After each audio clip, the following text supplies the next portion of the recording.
Back. Hope everyone is doing well. Sorry for the slight delay in getting started there. If you were waiting on us to get going, but if you follow the show, we've talked quite a bit lately about the nature and the attributes of God, and we're going to do that a little bit more today. Specifically, we want to examine a particular scholar's thoughts about these issues.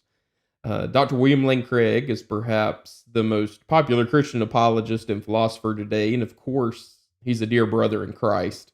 Ironically, however, he rejects some of the most foundational aspects about the nature of God upon which classical theism, at least, rests. We'll specifically be looking at the simplicity of God, and then we'll get a little bit into God's knowledge about the future. And what, if any, are the implications of thinking wrongly about these issues? Obviously, as we've said throughout the last several weeks, we want to think rightly about God.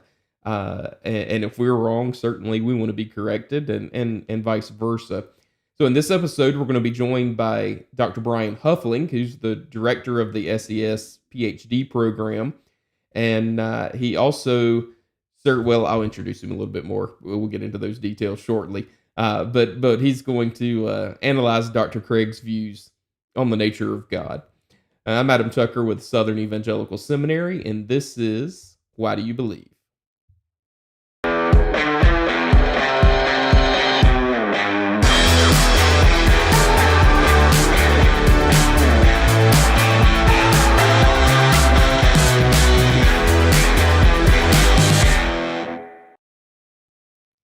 Well, again, welcome back to Why Do You Believe, the podcast and live stream of Southern Evangelical Seminary. I'm your host, Adam Tucker, the Director of Recruiting and Admissions here at SES, and also an alum. I hope, again, that you're following the show weekly, and be sure to catch last week's episode with Dr. Ray Siervo on apologetics in the local church. And as always, we would encourage you to subscribe to our YouTube channel, like this video, click the bell if there even is one still, to get notifications when we go live, like our Facebook page. You can find the archived videos at our YouTube channel as well as our Facebook page for the seminary. And also, I would encourage you to download our mobile app where we use the audio from these recordings as podcasts. So if you prefer to interact with the content in that way, you certainly can. Just visit ses.edu. Click on the media link and you can download our SES mobile app. And again, we would encourage you to do that. So if you follow the show, then you know we like to start out with a fallacy of the week. Again, a fallacy just being a bad way of thinking or a bad way of arguing. So today's fallacy of the week is the straw man. So it gets its name, obviously, from, you can think of a scarecrow, right? It looks like a person to scare away the crows. So a straw man is when someone constructs an argument or makes claims that are different from, but seem very similar to their opponent's actual position. And then they proceed to attack the position that they've created with these similar types of claims, instead of attacking the opponent's actual position. So it sounds like or seems like, and they may do this intentionally or unintentionally, we're not questioning motives here. The point is, it seems as if they're attacking the actual position when in fact they're not. They're attacking a straw man, and just like a scarecrow, a straw man is much easier to tear down than the real thing. So just a few examples of this. You may hear some claims, and some of these have multiple fallacies going on within them, but you may hear some claims such as Christianity teaches that women are second-class citizens and that gay people don't deserve basic human rights. Well, that's not at all the case, and depending on how someone thinks about human rights or thinks about love and those sorts of things, it may sound as if these claims are in fact true, but in fact they are not. and that is not at all what Christianity teaches. But those are much easier claims to try to destroy than the real thing. And Christians can be just as guilty of this as well. How many times have you heard someone say, "How can you possibly believe in evolution? Do you really think people came from monkeys?" I'm not a Darwinian evolutionist, but that is not what Darwinian evolution teaches. That is a straw man. So it is a sarcastic sounding claim that a lot of people get away with. It's much easier to argue against than the actual claim itself. And I think we'll see several examples of straw men being created today as we get into our topic. And again, we're not questioning motives; these could be very unintentional straw men, but straw men nonetheless. So that is our fallacy of the week. Be on the lookout for it and don't do it yourself. So let me bring in our interview shot here and bring in our guest for the day, Dr. Brian Huffling, director of the SES Ph.D. program, and he also serves as deputy wing chaplain at Dobbins Air Reserve Base. I've had the privilege of knowing Dr. Huffling for a number of years now. He was one of the first people I met, I think, when I started at SES a number of years ago, and someone I am very glad to call a friend. So, Dr. Huffling, thank you for being with us today. Thanks for having me. I appreciate it. Looking forward to it. Well, it's always fun to have you on the show, and always fun to talk about these issues with you specifically. And I will say, we're going to have you on the show again at some point and talk about UFOs. So you're okay. Yeah, sounds good. Yeah. You're totally getting into this. So tell us a little bit about what you're doing with that subject. Well, so I've just gotten approval last week to write. So I'm doing a master's degree with the Air Force, and they surprisingly approved me to write my topic on the title. Well, the question, I haven't gotten the titles yet, but the question is, does the existence of UAPs, what the military calls UFOs, this stands for unidentified aerial phenomena, pose a threat, if at all, to national security? So yeah, I've been getting into that. When the unidentified documentary came out a couple of years ago, I guess.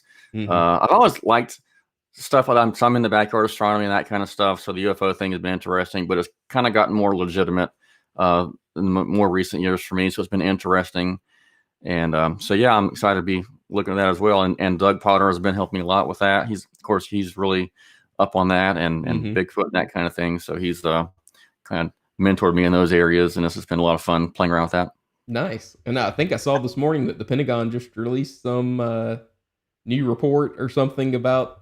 There's a report coming out next month that Marco Rubio, I believe, had pretty much mandated that the Pentagon release some kind of information to Congress by June 21st, I believe.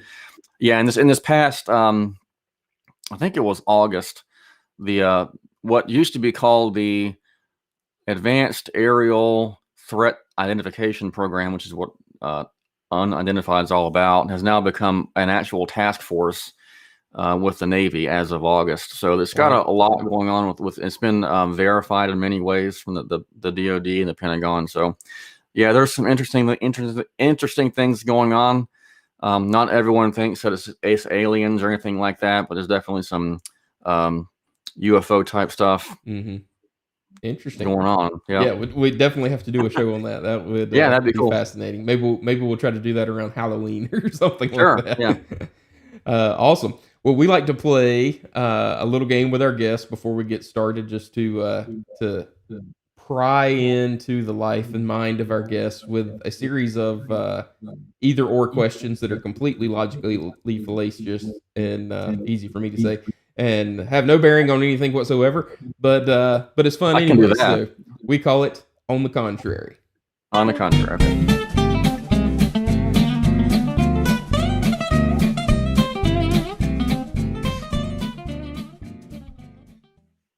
All right, so I've got 60 seconds on the clock here, and I'm going to ask you some either or questions, and we'll see what makes Dr. Huffling tick. You ready? All right. All right, here we go. Movies or books? Depends on the mood. I'll go with movies, but depends on you can see behind me, I got a lot of books, so I'm a teacher, so I guess maybe I should just say books. Well, we'll stay on movies then. Star Wars or Okay. Star Trek? Star Wars. I Star like both, Wars. but Star Wars. Yeah. Okay, nice, nice. Very good. So now back to books, printed books Okay. or ebooks? Oh, interesting. Yeah. So I like ebooks a lot because I can read them no matter what the lighting is. I can Mm-hmm. take them with me. I have a Kindle that I like a lot. Read my UFO books on there. So that it just depends. But I would like a lot of ebooks lately. I like to read a lot of ebooks. Yeah. Nice, nice. Are you an early riser or night owl? Oh, night owl for sure. Okay, yeah, me Sometimes I have too. to do both. It doesn't work out very well, but night owl is Yes, my I was natural feeling that this inclination. morning. Right. I know the answer to this one, but Mac or PC? Mac, Yeah, Mac, yeah. Mac. All right, last one: mountains or beach? Oh, probably mountains. My wife would say mountains, but we're near the beach as well. So, but they're both fun. But we'll say mountains, and she likes mountains as well too. Nice, nice, very good. Well, thank you for playing along with us. I appreciate that, and it's always fun just to get to know our guests just a little bit more on a somewhat personal level, I guess. I mean, when you get into Star Wars and Star Trek, you're messing in Cheerios a little bit with some people. That's right. So, That's right. I thought that. Uh-huh. by the way, did you see the rocket launch last night? I did not.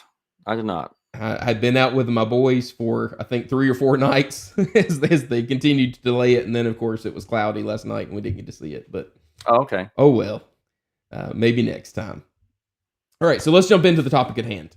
All right. Again, for our audience, we have talked in recent weeks to Dr. Potter, to Dr. Richard Howe about the nature and attributes of God. We've gotten to some of the specifics of simplicity and some of these types of things, why it's important, and how we talk about God. And obviously, we can't get very deep, but we've explored a number of topics related to this, and I think one of the most important being the doctrine of analogy and how Right. we speak about God. Um, but we've put a lot of emphasis specifically on simplicity and how these attributes are like dominoes, and Right. and they stand or fall together, right? So if it's as important as we claim that it is, it seems odd that someone of Dr. William Lane Craig's stature would deny something like simplicity. And I know you and Dr. Howe have had the privilege of speaking with him in a panel discussion. I think a couple of years ago. I think Dr. Howe mentioned Right. that as well. So you guys have interacted with him directly on this Yeah. specific issue. Uh, but nevertheless, I'm going to take a little bit of time just to set the stage. So forgive me for talking too much. But in a recent Reasonable Faith, which is Dr. Craig's ministry, they do a Reasonable Faith Q&A, and someone will write in with a question and he'll respond. So this is a recent Reasonable Faith Q&A, and someone asked Dr. Craig this question. I'm just going to read the question just so we have the whole context Okay. for this discussion. So they said, I think this guy's name was Anthony, I believe. Said, "Dear Dr. Craig, you recently answered my question about religious language in the Reasonable Faith podcast, and I wanted to try to reformulate my question in a more understandable way. I admit that my formulation of the question was very choppy and muddled in thought, so I want to take the time to try to re-articulate it because I'm genuinely seeking answers. Basically, what I think I'm trying to ask is this. On your view of God, how can God be qualitatively infinite and absolutely unique? On the Thomistic perspective, Thomas Aquinas, again, which we talk about a lot on this show, on the Thomistic perspective, since God is not any particular being, but is instead being itself subsisting, then God would have to be qualitatively infinite and unique for the simple fact that creatures could not possibly comprehend such a reality, even throughout all eternity. That is why I and other Thomists believe that for all eternity in heaven, we will constantly be learning, quote unquote, new things about God, and there will never be a moment when we reach the final fact about God. Final, again, in quotation marks. Since you seem to believe that God is indeed a particular being and not being itself, then it seems that on a very basic metaphysical level, you have a finite view of God, and therefore we could theoretically reach a quote unquote final fact about God in heaven. This seems very problematic because God is the ultimate reality, should not be a finite reality. As David Bentley Hart puts it, God is the great ocean of being, quote unquote, from which all finite being derives from. I hope this makes more sense. So that was a lot. But again, I just want to give the full context so we're not ripping Dr. Craig's Not comments straw out manning, of right? Yeah. context. I'm sorry? Not straw manning, right? Not strawmanning. Exactly right. See, we try to make things work on this show. So let's get into Dr. Craig's response. And we're just going to, obviously, we can't respond to everything. Okay. But I did pull out a few quotes. And of course, you feel free. You've seen the article, so you feel free to bring up something that we may not cover here. But Dr. Craig begins his response and says, everyone agrees that God is not composed of material parts since he is not a physical object, right? So arms, legs, those kind of things. But at the other end of the spectrum, followers of Thomas Aquinas claim that in God, there is not even a distinction between essence and existence. Rather, God is just the pure act of being. So then he goes on to explain the what he says is the Thomistic view of the essence existence distinction, and that it's a real distinction for Thomist and not a conceptual distinction. And he goes into some other things, just giving the view. So, do you think he's fair in his Yeah, I think he's fair with laying how out he of the view? describes. Yeah, I think he's fair as far as he describes the view. Uh huh. I don't think he's very fair with the implications of the view. Maybe you'll get with that on that issue in a minute, so I don't want to jump the gun. But in terms of how he describes what Thomistic metaphysics looks like and how that plays into simplicity, I think he's fair on that point. Okay, I agree. I thought he did a fairly decent job of laying out the Thomistic view. So, just Right. for the sake of our audience, for folks who may not have followed some of the other episodes or something, just in a summary format, what is the essence existence distinction? What are we talking about there? Okay, so when we talk about existence for Aquinas and a lot of Thomists, that just has to, it's almost a common sense view of, well, if something exists, if it's real, and to be real in this sense means that it's mind independent. So if I picked up a pen from my desk, and I say this pen is real because the pen is actually there in existence, and it's just, it has its own being. In other words, we can talk about things though that seem to have a kind of reality that are not real in the same sense as the pen. Like, for example, a leprechaun. We can talk about a leprechaun existing in the mind, for example, but it doesn't mean that it is there like the pen is. So we can talk about the essence of what it means to be a leprechaun, and then we can talk about the essence of what it means to be a pen. But to know the essence of a leprechaun doesn't tell you whether it exists.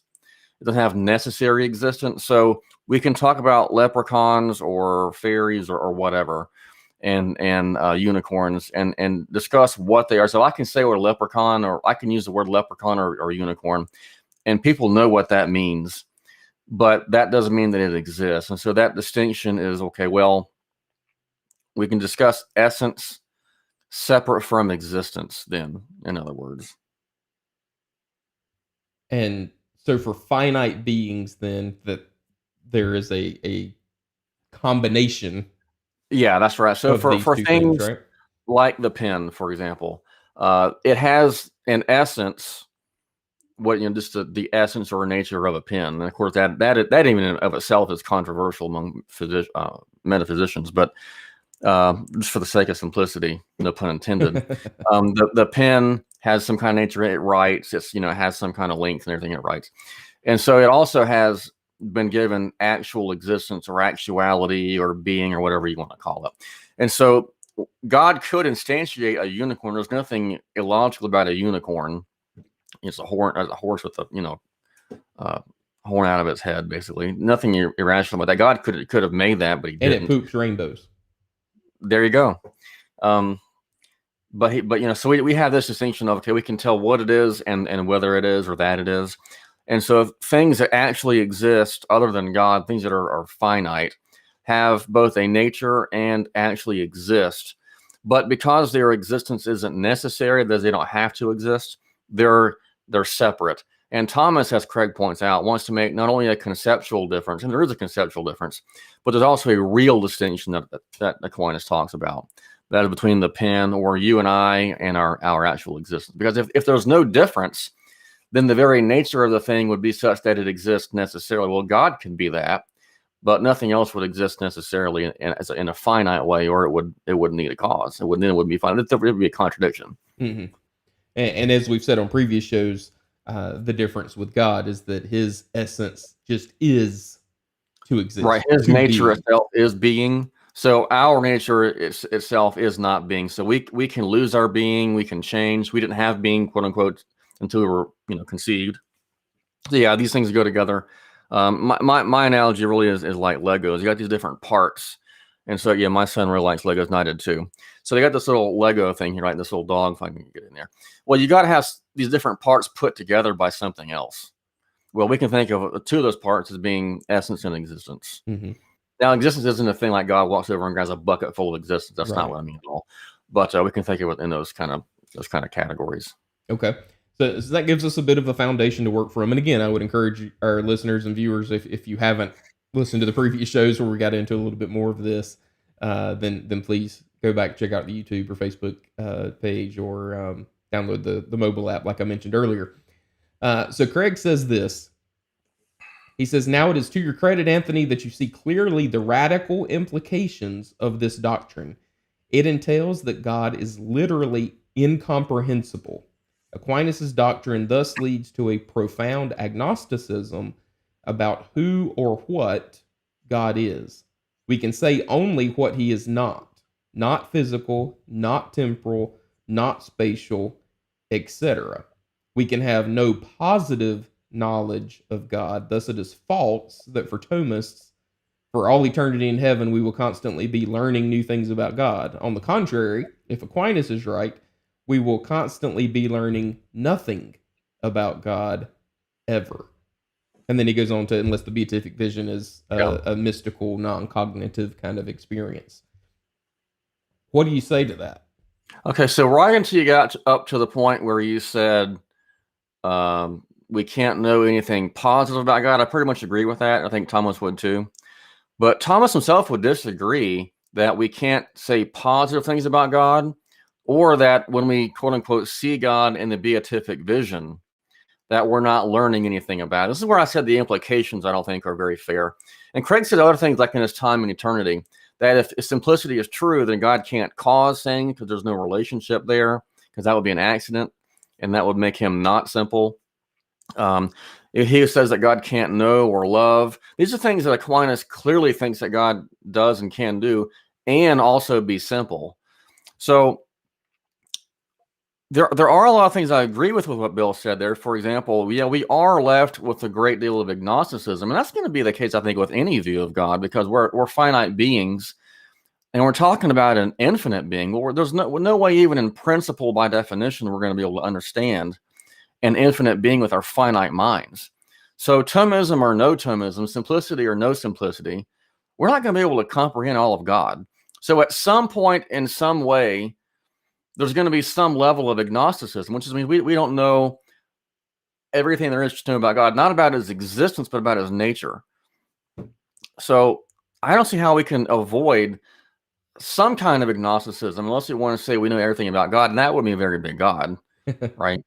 But one thing that's underlying this discussion that came out a lot in our discussion with Richard Howe back a couple of years ago, been 2.5 years ago now, time flies, is our underlying notion of being. So Bill thinks that all being is pretty much the same or univocal, and most Thomists think that being is analogical, meaning that what it means to be for a human, what it means to be for an angel or for a shoe or for whatever, are just different. We have different kinds of being. That to be infinite being is more than just a quantitative difference, it's also a qualitative difference. But Bill thinks that's just straight across the board. We're discussing the same notion of being. And because of that, that's going to underlie a lot of his views of divine simplicity and a lot of his views about God in general. But Aquinas for sure thinks that God causes things, loves, knows, and that we're going to know God in the beatific vision, and we're going to be able to learn more about him. We'll never comprehend him. But I think Bill says, if I remember right, that we're not talking about cognitive knowledge here in terms of a proposition, like knowing like a systematic theology, or here's premise 1, premise 2, but in more of an experiential view of God. That, like, I don't have just propositional knowledge of my wife. I have experiential knowledge because we go do things. We go out and, if we've been to the mountains and beaches like we discussed. So yeah, I can tell you about her propositionally, but also I can just know her directly, and that's more what the beatific vision is all about. So, and knowing that God positively, yes, a lot of these doctrines are negative. God does not have parts. He's not in time. He's not changeable. In fact, it's interesting. The word infinite itself is a negation. It means not finite. So even when Bill says God is infinite in some ways, that's a negation itself. It's not a positive attribute. It's a negation of what God is not. God is not made up of finite things. And it's interesting that Bill seems to deny that God is simple here, because if God is infinite and he has parts, then he's going to have infinite parts, it would seem. And that would seem to do damage to his own cosmological argument, because then there would be some kind of an actual infinite, even though it's not material. That would seem to really go against what he says in the Kalam argument. So if we're going to maintain infinity, it seems like we're going to have to uphold simplicity. And of course, Duns Scotus saw this. This is really who Craig follows more, I think, anybody else, at least in Occam and the medieval world, is that simplicity is important and infinity is important, and in some ways they go hand in hand, because you can't have infinite parts in that regard. Would it be fair to say that the analogical language that we've talked about in previous shows is what helps us gain this positive knowledge of God? Right. So if I say, for example, we discuss this a lot in the problem of evil. So when we're talking about God being good, man being good, we can talk about finite things. So I can reach out on my desk and grab anything I want. I can grab that little Lego dog here. I can grab the pen, the glasses on my face, the microphone, my books, the cheeseburger I want to eat for lunch, the shoes I'll be wearing next time, whatever, the car, the computer. To say that X, whatever X stands for, whether it's a cheeseburger, the computer, God, man, to say X is good is to say that X is what it is supposed to be. It's a good example of that. So shoes, for example, are good if they're comfortable, protective, stylish, all that kind of stuff. So to say that a man is good is to say that he lives up to what he's supposed to be. He's good, and he's kind, he's thoughtful, generous, morally good, all this kind of stuff. We can say that God is good, but because we don't have a definition of what God is, we don't know God's essence completely, we're still left with some kind of agnosticism as to what the real meaning of good is, apart from God is infinite being. And there's a sense for Aquinas that being and goodness are the same. They're thought of differently in some regards, but they're largely the same. And so because he's infinite being and infinite goodness, we can talk about these things positively, but even though we don't have an exact understanding of a comprehension anyway of what this is, even to say that God is infinite being, we don't know what infinite being is. Okay, it's not just we take all of us and then kind of add it up and multiply it to infinity, and if that's even possible. So we can talk about positive aspects. God exists. That's a positive statement. God is good, just. All these things are positive. But because we don't comprehend God, and we don't experience God, we don't experience pens and books, we're not going to know exactly what God is, even when we say things about him being positive. And that's not a bad thing. I think that just shows how incomprehensible God is. That shows how big God is. That's right. Right. Yeah, like you said a while ago, especially speaking personally, if my little mind could comprehend these things, he wouldn't be a very big God. It's interesting too. We don't really even know what an angel is. We can talk about angels and they're finite beings or spiritual beings. It's very difficult to explain what an angel is, but they're finite and created. And if angels are difficult to describe in theology, then how much more is the uncreated, infinite being of God going to be hard to understand? Yeah. I mean, it's just, I don't understand why theologians and philosophers want to say we can understand God and put God in this box. What we're trying to do as Thomists is take the box away and say God doesn't fit in our little puny boxes. And that's more, again, this is more of a worshipful experience, because it's not just trying to define God. It's not just saying God is X, Y, and Z. It's saying we can only know a little bit, like the Bible says. We know through we see shadows and reflections darkly, at the glass darkly. Moses couldn't see God for what he was. He saw his backside, as it were, in a metaphorical kind of way, and because God's not physical. So really these views of analogy and these Thomistic views of God are not damaging to God. I think the exact opposite is the case. We try to limit God, make him more of a creature. That's when we're getting into idolatry. And then we're putting God more at the level of a creature. Yeah. Preach it, brother. I totally agree. I say all the time, and we've said on the show a number of times, you take ST 502 at the seminary, theology proper, and you're studying these metaphysical arguments and these attributes of God. And yeah, I mean, it is a worshipful class. It really is. Yeah. While you're sitting there doing all this heavy lifting Thomistic metaphysics. That's right. So people think that philosophy is for people in ivory tower and look weird like me and all that kind of stuff. But when you're reading or talking to people in a class or on your own, thinking about God itself is an act of worship. That's right. You make sure we get that right as to what we're worshiping and how we're describing them and thinking about them. But that in itself isn't. That's what makes us humans. Zebras can't do that. Cats can't do that. Nothing else can do that in the animal kingdom except for humans. And that's because God made us in his image to be able to do that. Romans 1, we can see God through creation, not directly, but through creation, how he made it. And knows certain things about him, his divine power, his divine nature, eternal power, and things like he's not this, he's not that, and he's not us. And thankfully he's not us, or he would be he would be finite like we were, like we are. Right. Yep. I agree. That's a great way to put it. And so this is probably what troubled me most about this particular article. And again, we're not questioning Dr. Craig's motives. He is a brother in Christ, and obviously a brilliant guy. We've had him at conference a number of times. Sure. Yeah, right. Just think he's wrong on this issue. But he goes on to say, such a doctrine is so unbiblical, not merely in the sense that it is not taught in the Bible, but in the sense that it is contrary to the teaching of the Bible, which instructs us that God is loving, personal, holy, almighty, eternal, and so on, that one wonders how any biblical Christian could be attracted to so pernicious a doctrine. Yeah, that word pernicious stood out to me like fireworks when I read this. And I just thought back to, okay, the doctrine of simplicity explicitly goes back to at least Irenaeus. In Christian theology, it goes back to at least Plato before them. But in terms of Christian theology, all theologians and philosophers that I can think of, I can't think of a single exception from the early church until post-Reformation that are explicitly denying simplicity. So to call it pernicious and to say it doesn't make any sense how anybody can hold to it, it's like, well, that's an astounding statement to say when. Sorry to interrupt you. I think you meant they're affirming simplicity, or I think you said they're explicitly denying. Oh, I'm sorry, they're affirming it. Yet no one is explicitly denying it. Is what I meant to say. I think what I meant to say. So yeah. So no offense to Bill, he's the one who's out of step with church teaching and precedent here.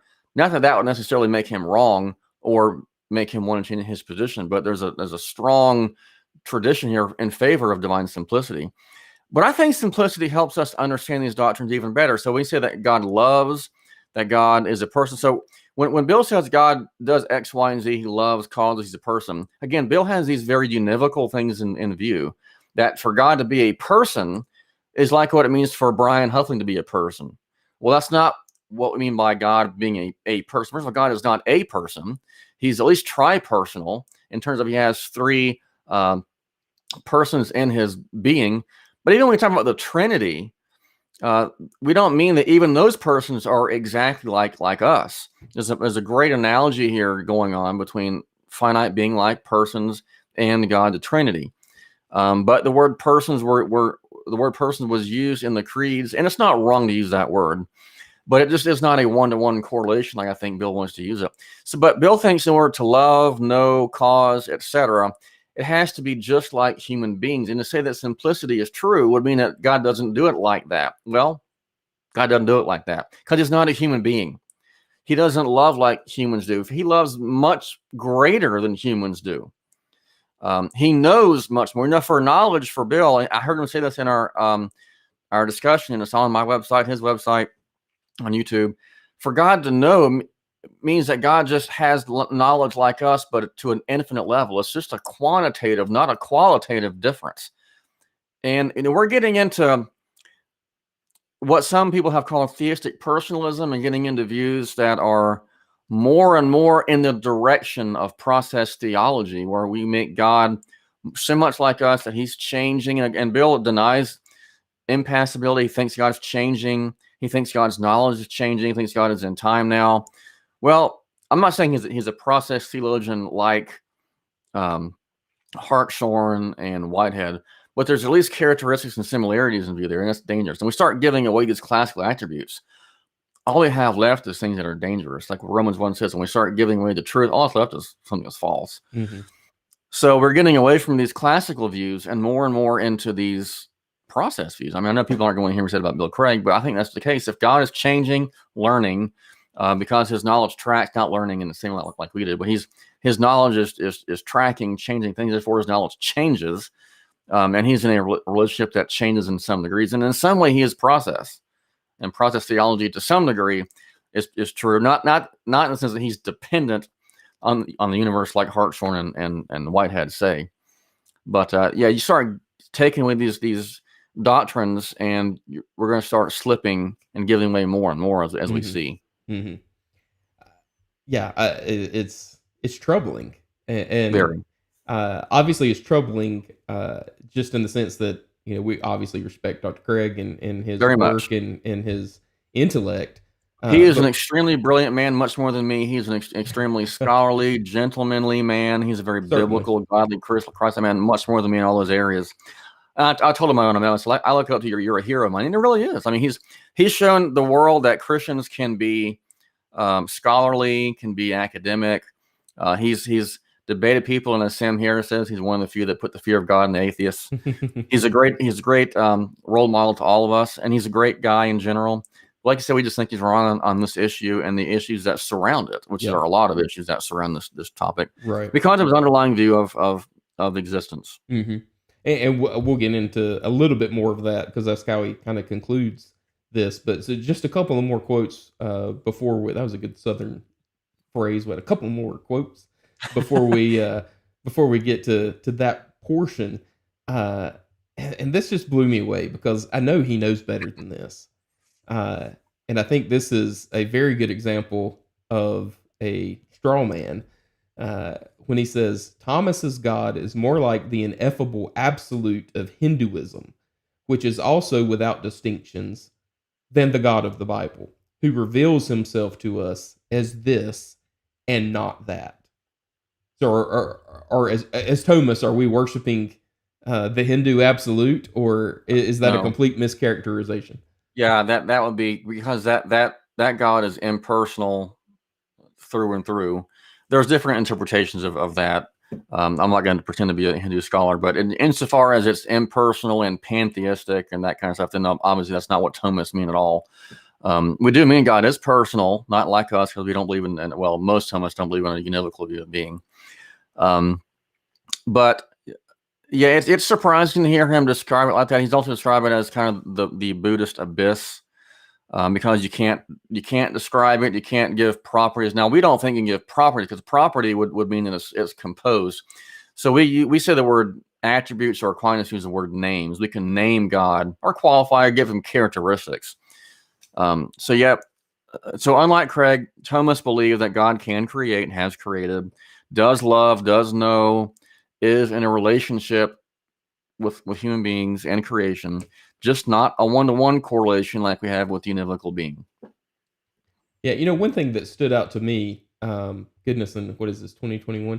It's probably been 8 or 10 years since I had theology proper. at SES. But one Me thing even. among many things that stood out to me uh, was just this key fact that yes, we're defining properties and attributes and all that stuff differently Yeah. than Dr. Craig is. But this key fact I think that stood out to me was the distinctions that we're making about God's attributes are in us, in that we're experiencing this limited creation in this or that way, and so we can attribute those perfections to God. But in God, they're one and the same. And I think when Dr. Howe was on the show, he was talking about the example of a prism, and the white light that is pure white light is refracted through the prism into this rainbow of colors, but it Yeah. really is just white light in God, so to speak. Um, just for me at least, that keeping that distinction in mind when we talk about these issues is helpful. And I think it goes into this next to last part here that I want to quote from Dr. Craig when he says, even if simplicity were a sufficient condition for God's infinity, why think that it is a necessary condition? Why can't a complex being be infinite? God is qualitatively infinite in multifaceted ways. He is metaphysically necessary in his existence. He exists a se as the sole uncreated reality.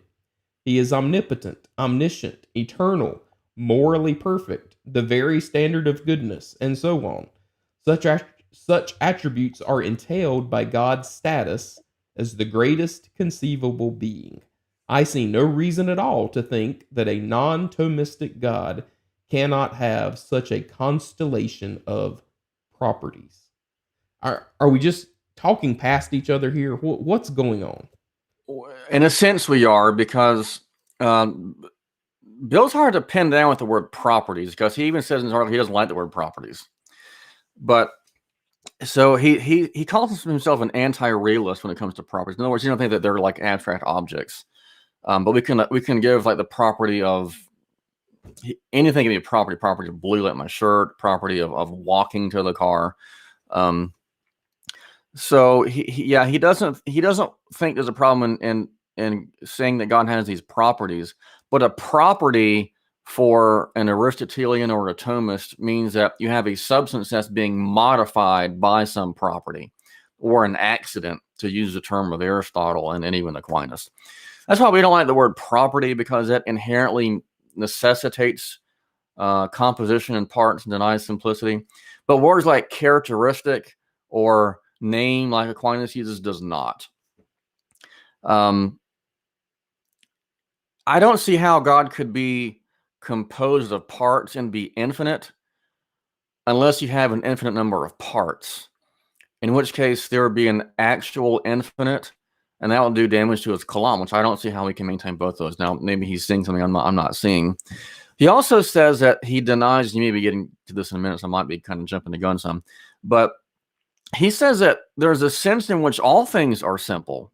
Yeah, let me read that quote, because that is the very good. next thing. So that's great. He says, I don't think, and you'll have to explain what some of these words mean, because it probably sounds like a foreign language to a lot of people. Make anything up. Sure, go ahead. He says, I don't think that God is metaphysically composed of any constituents.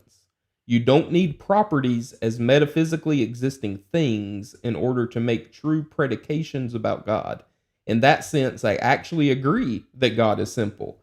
But that's not of any theological significance, because we are also simple in that sense.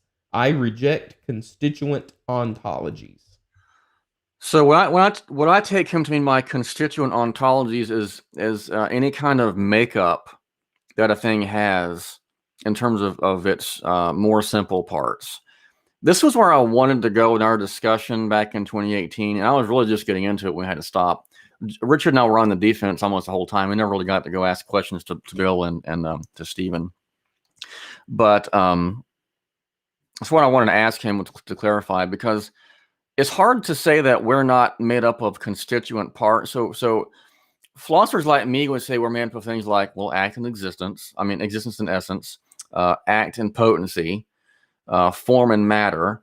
And so, if that's what he means, and we're all composed of these kind of things, he doesn't make these distinctions like Thomas do. What I think he means is that there just are no abstract things that we're kind of put together by. We're just kind of he doesn't like the word nominalist, but he's a nominalist in the sense that he denies universal essences or abstract objects. That there's not a human nature per se. It's just that we're all humans who have this, characteristics of being a human. And so, regardless of what he means, it's clear that he means that we're not different from God in this regard. That creation and God, no matter what the definition of simple means or what the definition of constituent means, we're the same. And that's the very thing that Thomists want to guard against and want to maintain a very sharp creator-creature distinction. And so he could define it any way you wanted to. If you're going to say that's just how God is, then God just like creation, and that's what's dangerous. But that's not how we're using the word simple, because we say that God is not composed of any kind of things. But it's hard to say that finite things aren't composed of things in some regard. Right. I totally just lost my question. What was it? I don't remember now. Maybe it'll come back to me. Yeah, I don't know. It's gone. It was a good one, but oh well. So yeah, I mean, we're getting into a lot of deep stuff here, and Right.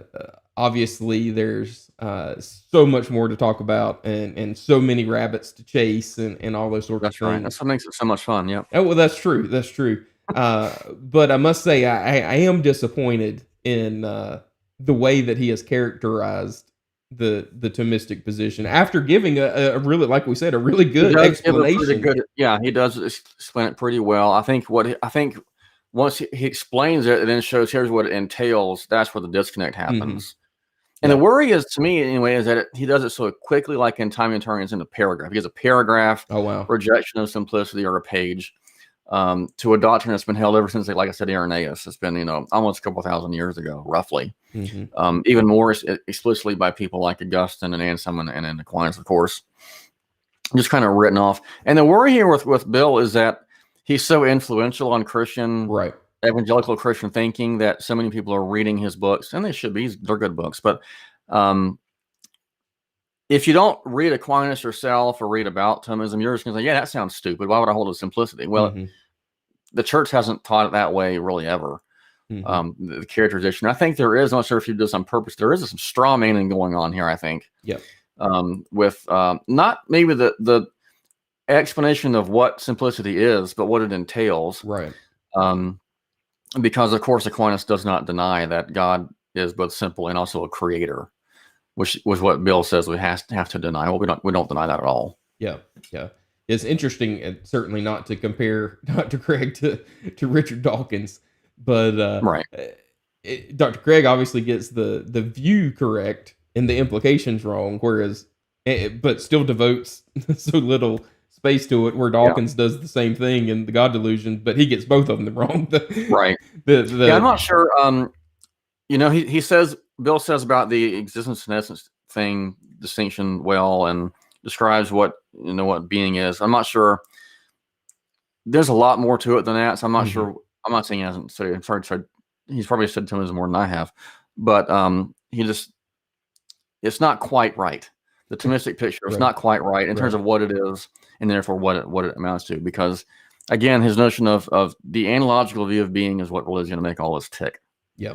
Yeah. And I can't remember if it was him or somebody else who said that this is all based on their metaphysical system. So if you reject that system, the whole simplicity of good, everything's based on a metaphysical system. Even something where you have nominalism, or metaphysical system is your view of reality. You can't jettison your view of reality. Of course, everything's based on some metaphysical system. Yeah. Yeah. Well, let's chase a couple of rabbits here, and we'll jump into our last part with our segment, I Answer That. Okay.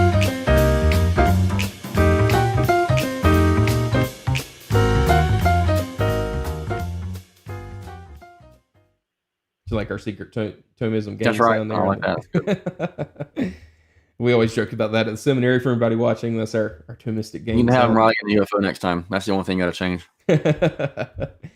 So, just again, for the sake of our audience, we've talked about just a bit of these metaphysical properties or attributes or accidents or whatever term somebody uses, and obviously they have nuanced meanings.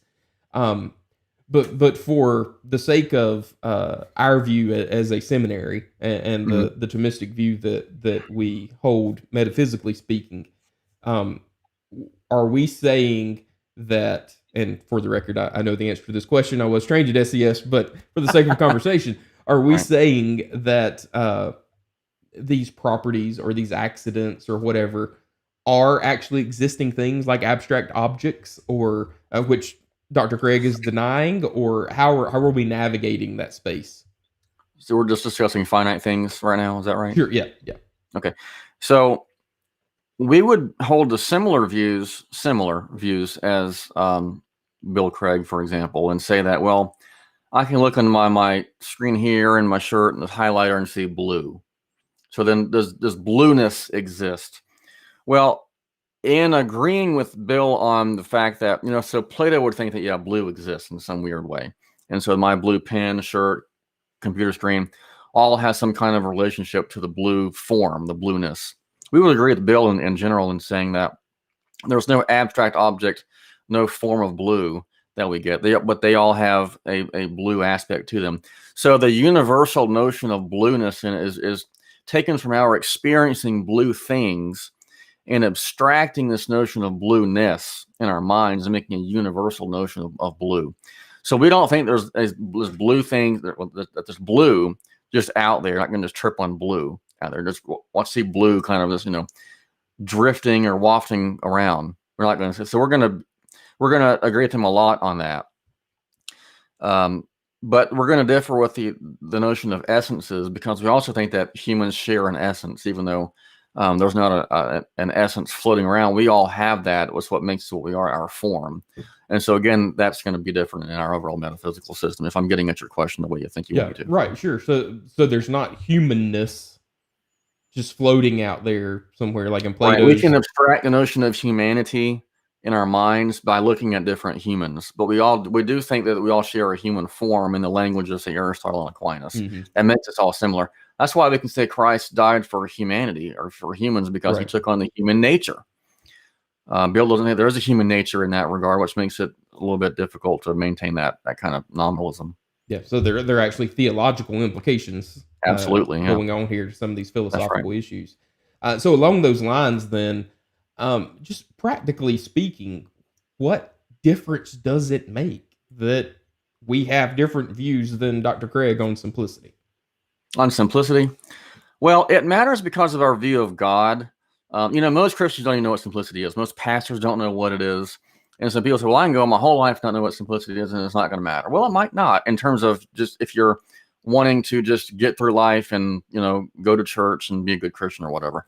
But if you're wanting to know God, Herboff Packer's book, to know God, and our views of God uh, affect our views of everything else. Our views of what it means to be good, what it means to be human, what it means to our views of sin and salvation, the end times, the church. So ultimately, it's important because we want to be worshiping the true God and using true statements and believing true notions about God. So a lot of it is theological and philosophical, but it's just because we want to be true. We want to worship correctly and rightly. And the Bible says, especially in the New Testament with Paul, you need to be careful of false doctrines Mhm. and false teachings and learn the correct ones. Well, that's really the main motivation, is so we can know God truly for what he is. And because our view of God determines a lot of what we think about everything else. So there are very practical implications, even though most pastors themselves don't know what it is, but they're saying things that are wrong. So that wrongness about simplicity might come out in their wrongness in the sinner salvation, or that God is um, composed in various ways, or that God gets his feelings hurt, or that God is more like a human than we would really want him to say he is. Mhm. I liken it back to the example you gave with your wife. Yeah, you could be married for 50 years and never have conversations around the dinner table, never enjoy each other's company, never go on dates. And hey, you're still married and you're Yeah. providing for your family and being a quote unquote good husband. But how much deeper could your relationship be, and how much better Right. could that Right. relationship be? Right. That doesn't make you not married, but Right. you miss that intimacy. And I think, as C.S. Lewis said, good philosophy must exist because bad philosophy needs to be answered. That's right. And Yep. when these challenges come, then we have to be prepared to answer those things. So we only have Yeah, and you a could make couple. that statement with anything. Well, why does it matter about our view of evolution or about our view of the Trinity? Or I mean, it could say True. about anything. Yep. Yeah, no, that's a great point. So we only have a couple minutes left, which Okay. obviously can do this next topic no justice whatsoever. But there is a reason I want to bring it up. If we had more time, I wanted to play a video with Dr. Craig discussing his view of Molinism, Right. and we've mentioned that this denial of simplicity leads to some form of process theology, that God is in process of changing in Yeah, in some that form or direction, fashion. right. Yeah. Mhm. And Dr. Craig specifically thinks God is in time in some sense and those kind of things. So, what is Molinism? Because we hear that term a lot if you traffic in these areas of apologetics and theology. What is it, and what are your thoughts about it? Just Yeah, so in a nutshell. Molinism was thought up by I want to say Alfred Molina. That's not I think he's the actor. Louis I de do the same Molina, thing, actually. the counter reformer, and he wanted to demonstrate how we can say that God is completely sovereign, while also man having a very strong libertarian free will. So if God is sovereign and knows everything, he knew I was going to wear this blue shirt. Well, then was I free not to wear it? Well, God can't be wrong, and so if God knows I'm going to wear a blue shirt, I'm not going to wear a green shirt. I'm going to wear this exact shirt.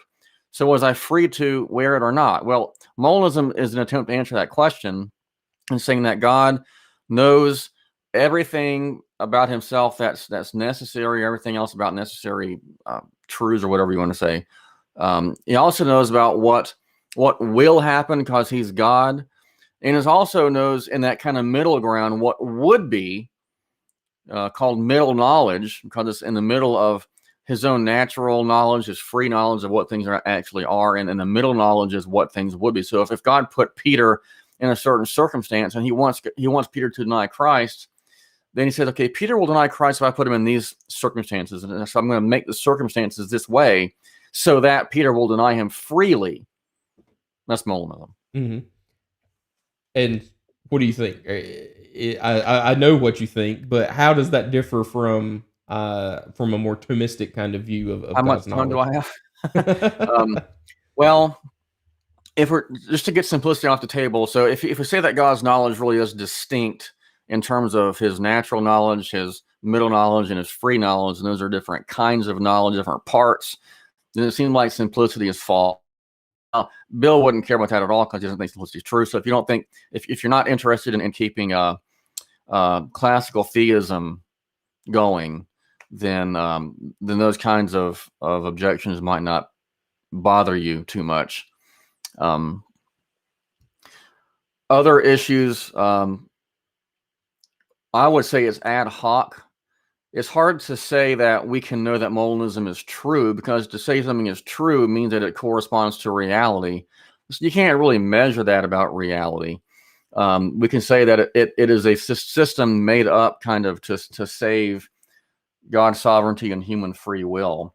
As an open theist once said, it makes God lucky because God has to kind of, in a sense, create based on the possible worlds that are available to him. And if those worlds aren't there, he can't instantiate those kind of things. So God kind of gets lucky. Enough. I don't agree with an open theist, but I do on that point. And it makes God dependent in that same vein on what the possible world allow him to do. And so those possibilities or possible world, whatever you want to call them, have some effect on God and make God dependent on what is possible to make, which is a denial of his impassibility and possibly even aseity in terms of at least creating. So there's a lot going on there. I probably have said a lot, but that's kind of our Thomistic view, is that God can ordain X to happen and work through man's free will, like the scriptures say. God turns the king's heart wherever he wants, like a river. Mm-hmm. Right. Mm-hmm. I don't see there's no necessary contradiction between God willing X and God willing us to freely will X. Mm-hmm. It also differs between our view of will. So this is Molinism wants to uphold libertarian free will, whereas Thomists don't necessarily have to do that.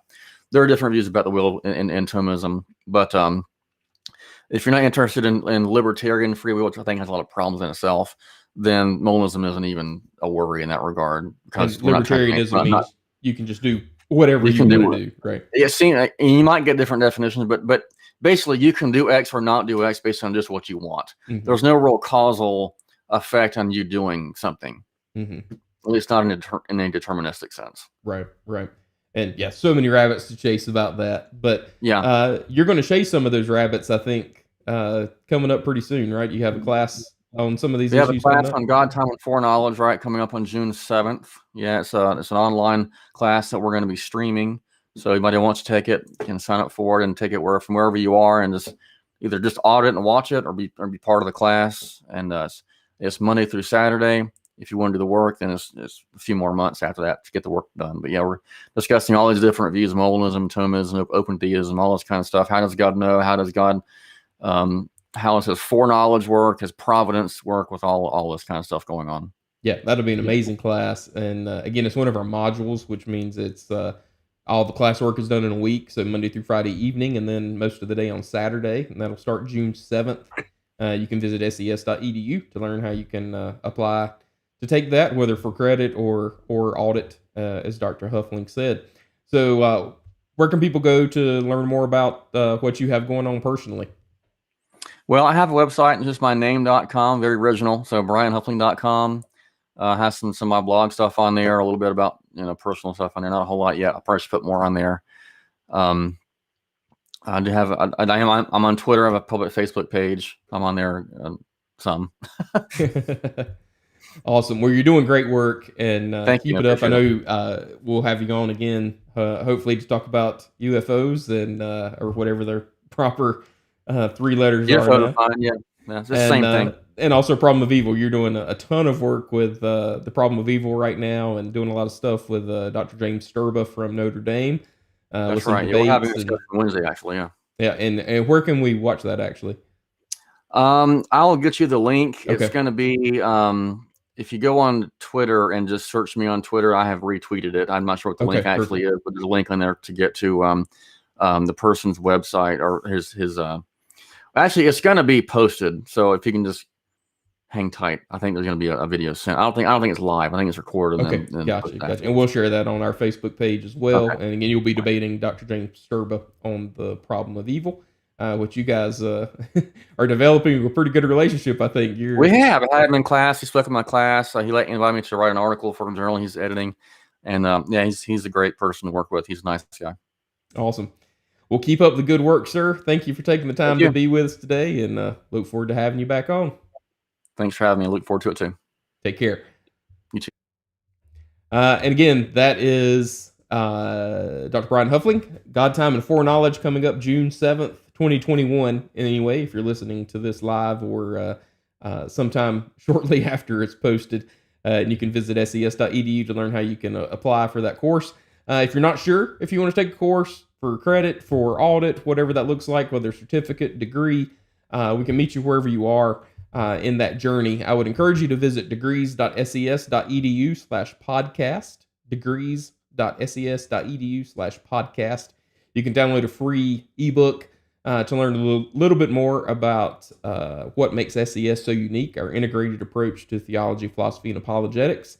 So I hope you will do that. And as always, we can't make this content available and do what we do, even as an institution, without your support, whether that be prayerfully or financially. So please visit ses.edu to learn more about how you can partner with us. And as always, we call this show Why Do You Believe? And the only reason to believe anything is because it's true. So go share truth with someone today. providing an integrated approach to theology, philosophy, and apologetics that will equip you to proclaim the gospel, engage the culture, and defend the truth. That's SES.